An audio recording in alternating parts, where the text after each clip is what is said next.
Today we'll explore how to create a custom winter watercolor pillow in DesignMate. Starting with our linen pillow cover as your base, we'll launch our Elements gallery by clicking on Elements, Graphics Library.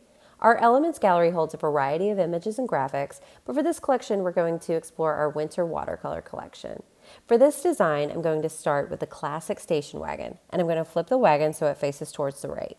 I will now add the sideways tree to the top of the car, layering them to appear like the station wagon is carrying the tree home.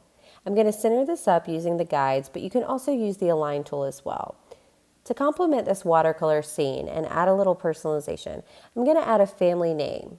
I think a vintage style font will be perfect for this one, so I'm going to use the Verve font. For the color, I will bring in the vintage red from the car.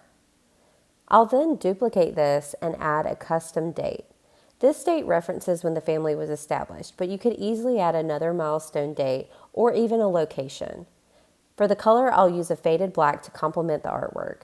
And that's it. We have the perfect winter watercolor pillow. This pillow is ready to deck your halls or make the perfect personalized gift.